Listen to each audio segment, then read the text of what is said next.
తనిఖీలు చేస్తుండగా అనుమానాస్పదంగా 4 వ్యక్తులు 2 బైకులు వెళ్తుండగా పోలీసు వారు తనిఖీ చేయగా వారి దగ్గర వెహికల్కి సంబంధించిన ఎటువంటి పత్రాలు లేకపోవడంతో వారిని విచారించగా పలు ప్రాంతాల్లో బైకుల దొంగతనానికి పాల్పడ్డామని అన్నారు.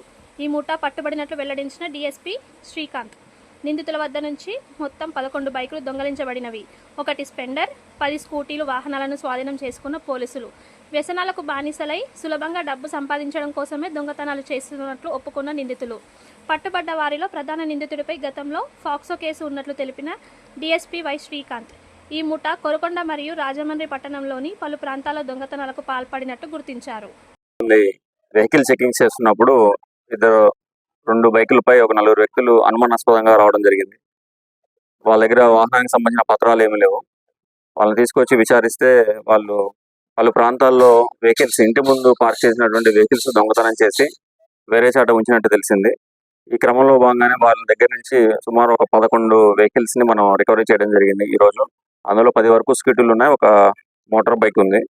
వాళ్ళ పేర్లు ఒక కేసు నమోదైంది కొరకొండ పిఎస్ లిమిట్ లోనే, పోక్సో కేసు. అందులో కేసు పీటీలో ఉంది, పెండింగ్ ట్రయల్ లో ఉంది, కోర్టు పరిధిలో ఉంది. తను బెయిల్ మీద బయటకు వచ్చాడు అనమాట. బెయిల్ మీద బయటకు వచ్చి కూడా ఈ వ్యసనాలకు లోనయ్యి డబ్బులు సంపాదించాలనే ఉద్దేశంతో ఇంటి ముందు పార్క్ చేసినటువంటి బైకుల్ని దొంగతనం చేస్తూ వాటిని వేరే చోట అమ్మడం జరుగుతుంది. వాటన్నింటినీ కూడా ఈరోజు రికవరీ చేయడం జరిగింది. ఈ 11 బైకుల వివరాలు చూస్తే కోరకొండ పోలీస్ స్టేషన్ పరిధిలో 2 బైకులు ఉన్నాయి, 3 టౌన్ పోలీస్ స్టేషన్ పరిధిలో 3, 1 టౌన్ పోలీస్ స్టేషన్ పరిధిలో 1, రాజానగరం పిఎస్ పరిధిలో 1, బొమ్మూరు 1, సీతానగరం 1, ప్రకాష్ నగర్ పోలీస్ స్టేషన్ లో 2 బళ్ళు దొంగతనం చేశారు. మొత్తం 11 బళ్ళు ఉన్నాయన్నమాట.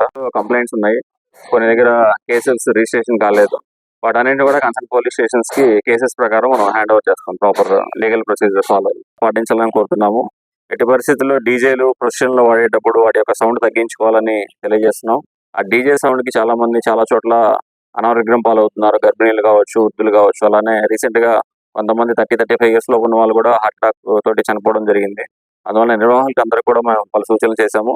అలానే ప్రొఫెషన్ లో కూడా ఎటువంటి శాంతి భద్రతలు వివాదం కలిగించే చర్యలు తీసుకున్నా కానీ నిర్వాహకులపై కఠిన చర్యలు తీసుకుంటామని అందరికీ తెలియజేయడం జరుగుతుంది. సో ప్రశాంతమైన వాతావరణంలో వినాయక నిమజ్జనాన్ని జరుపుకోవాల్సిందిగా అందరికీ తెలియజేయడం. వివాదం కలిగించే చర్యలకు పాల్పడినా కానీ పోలీస్ శాఖ వారి నుంచి కఠినమైన చర్యలు ఉంటాయని చెప్పి అందరికీ తెలియజేస్తున్నాం. నిర్వాహకులు కూడా కోఆపరేటివ్ గానే ఉన్నారు. ఈసారి అంతా కూడా ప్రశాంతంగా జరుగుతుంది. థ్యాంక్ యూ అండి.